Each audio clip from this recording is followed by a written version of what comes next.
Hello जी, welcome back. फिर से आप सबका हमारे चैनल पर स्वागत है। आज हम डिस्कस करेंगे कि निफ्टी ने कौन कौन से इंपॉर्टेंट लेवल क्रिएट किए हैं या एंड कहाँ कहाँ पर बाइंग और सेलिंग, कौन कौन से इंपॉर्टेंट सपोर्ट एंड सब कौन कौन से important supply and resistance zone आज क्रिएट किए गए हैं।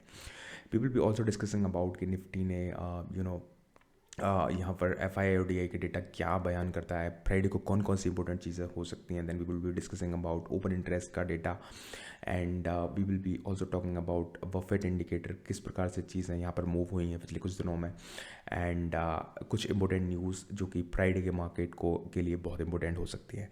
तो चलिए शुरू करते हैं without wasting any time. And अगर आपने अभी तक हमारे चैनल को सब्सक्राइब नहीं किया है तो मैं रिक्वेस्ट करता हूँ कि प्लीज़ सब्सक्राइब कर लीजिए, because this is going to be very very beneficial for your investment and trading journey. So चलिए शुरू करते हैं। जैसा कि हम देख पा रहे हैं, सबसे पहले हम इंटरनेट चार्ट्स को ओपन करते हैं and we can see over here the market एक हल्के से कैप डाउन के साथ ओपन होता है। देन वी सी दैट एक एक काइंड ऑफ साइडवेज मूव रहता है मार्केट में। देन इसके बाद एक अप मूव रहता है एंड फिर से हमें एक बड़ा सा डाउन मूव देखने को मिलता है। जैसे कि हमने पिछले कुछ एपिसोड्स में हमने डिस्कस किया था कि जो एफ आई का डेटा है वहाँ पर बहुत ज़्यादा वियरनेस बनी हुई है और बुलिशनेस के संकेत ना के बराबर है। तो देखिए, हमने जैसे कि पिछले कुछ वीडियोस में डिस्कस किया, जो हमारे रेगुलर व्यूअर्स हैं उन्होंने देखा है हुआ कि यहाँ पर मार्केट ऊपर की साइड गया लेकिन वहाँ पर सस्टेन नहीं कर पाया, बिकॉज कहीं ना कहीं डेटा में नेगेटिविटी थी।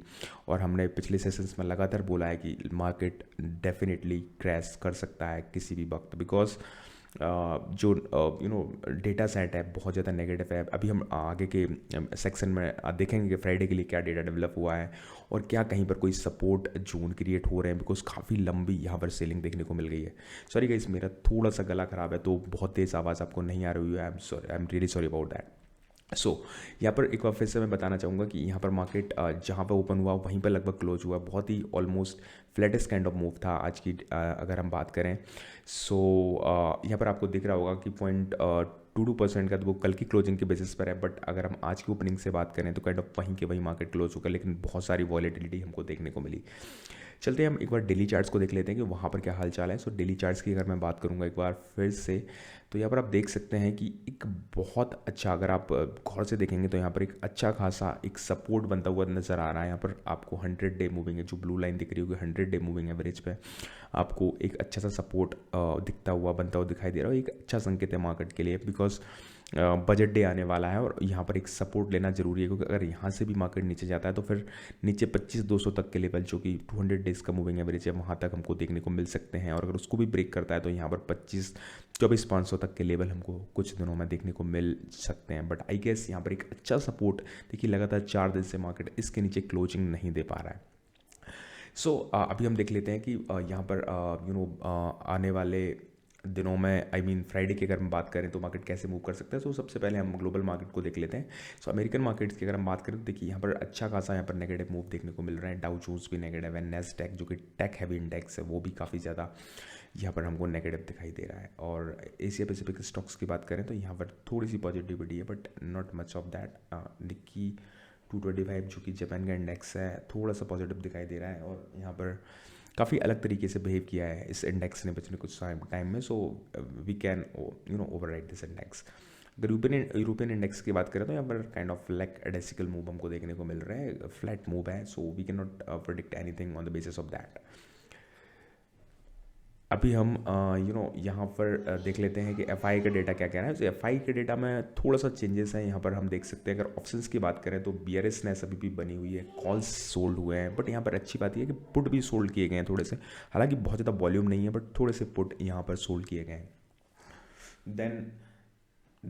देन यहाँ पर again I can say that कि यहाँ पर बियरनेस, अगर इंडेक्स फ्यूचर्स की बात करें तो यहाँ पर भी बियरनेस है। सबसे बड़ी आज तक की यहाँ पर पिछले एक महीने की अगर मैं सेलिंग की बात करूँ तो काइंड ऑफ सबसे बड़ा जो एफ आई एस का कैश का जो बिकवाली हुई है वो आज के दिन हुई है -4781 करोड़। तो काफ़ी बड़ा यहाँ पर आपको बियरनेस मूव एफ आई एस की तरफ से देखने को मिल सकते हैं। तो मिले हुए हैं, तो यहाँ से मुझे लगता है कि एक बार फिर से फ्राइडे का मार्केट थोड़ा सा एफ आई यहाँ पर टफ बना सकते हैं। It is like that. Then यहाँ पर अगर मैं ओपन इंटरेस्ट की बात करूँ तो यहाँ पर क्लियर कट सिग्नल्स दिख रहे हैं, काफ़ी ज़्यादा कॉल सोल्ड करे गए हैं यहाँ पर 26,000 के लेवल और 25,800 के लेवल पर। तो 26,000 के लेवल पर काफ़ी, मतलब 26,000 का लेवल एक बड़ा बहुत ही इंपॉर्टेंट सपोर्ट जोन होने, आई मीन रेजिस्टेंस जोन बनने जा रहा है। इस लेवल को पार कर पाना मार्केट के लिए इजी नहीं होगा। तो कहीं ना कहीं मार्केट 26,000 के नीचे क्लोजिंग देख रहा है इस हफ्ते के एक्सपायरी की बात करें। स्पेशली फ्राइडे को भी थोड़ा सा नेगेटिविटी रहने का एक और रीज़न ये भी है कि उसके बाद 2 से 3 दिन का छुट्टी रहेगा, अवकाश रहेगा। So because of that market शायद, और जैसा कि हम देख पा रहे हैं ग्लोबल लेवल पर काफ़ी टर्मोइल है, ईरान, यूएस, रसिया, यूक्रेन, हर जगह कुछ ना कुछ चल रहा है। ट्रंप और जो ग्रीनलैंड के ऊपर कब्जा करने की बात कर रहे हैं, वो भी बात कहीं ना कहीं इन्वेस्टर्स के माइंड में रहती है। So here we can see, और उसकी वजह से क्रूड ऑयल के प्राइसेस में काफ़ी सारा चेंजेस देखने को मिल सकता है, और क्रूड ऑयल में चेंज होने पर इंडियन इकोनॉमी पर काफ़ी ज़्यादा प्रेशर आ जाता है। सो हियर थोड़े थोड़े से यहाँ पर ये पॉइंट्स हैं जिसकी वजह से शायद फ्राइडे को मार्केट हमको थोड़ा सा साइडवेज टू नेगेटिव जरूर देखने को मिल सकता है। बफेट इंडिकेटर की बात करें तो काफ़ी छोटा सिग्निफिकेंट चीज़ है जो इन्वेस्टर्स के लिए स्पेशली होता है। यहाँ पर पिछले काफ़ी समय से हम देख रहे थे कि 150% के आसपास था, 130% आया है। कहीं ना कहीं हमारे जीडीपी ने अच्छा वर्कआउट किया है और इन्वेस्टमेंट की अपॉर्चुनिटी अच्छी हो रही है। मीन्स अब आप क्वालिटी स्टॉक्स में इन्वेस्ट करने का चांसेस जो है काफ़ी अच्छे हो गए। यहाँ पर मॉडेस्टली ओवर वैल्यूड है, जो कि स्ट्रांगली ओवर वैल्यूड था।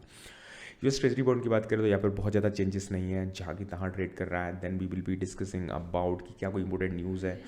सो यहाँ पर यूएस के सुप्रीम कोर्ट में जो ट्रम्प टैरिफ्स को लेके बातचीत चल रही है कि वहाँ पर क्या ट्रम्प ने टैरिफ्स लगाए हैं, दोज आर लीगली करेक्ट और not. I have not much hopes about that. बहुत ज़्यादा उम्मीद नहीं है मुझे कि शायद वो जो ट्रम्प ने जो भी किया हुआ है उसको अंडन करा जाएगा, but still that's a news. और अगर कहीं लेट से कुछ उलट पुलट हो जाता है तो that is going to be very positive news for the market, अगर वो ट्रम्प टैरिफ्स को नेगेट करते हैं, बट उसकी संभावना बिल्कुल ना के बराबर है। So this is it. Final मैं कंक्लूड करता हूँ यहाँ पर। डेली चार्ट्स पर अगर हम बात करें तो एक बार फिर से थोड़ा सा पॉजिटिविटी बन रही है, बट फ्राइडे को लेकर के मैं थोड़ा सा अभी भी नेगेटिव हूँ।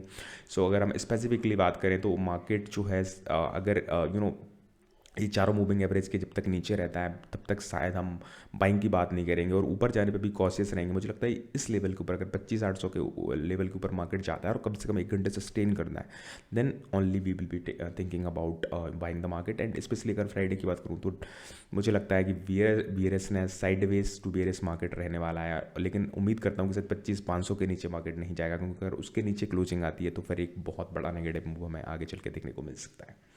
सो आई होप आपको वीडियो पसंद आया होगा। मैं मिलता हूँ आपको एक नई वीडियो के साथ परसों के दिन। तब तक के लिए tata bye bye, take care and thank you so much, and thank you so much for watching the video. Thank you.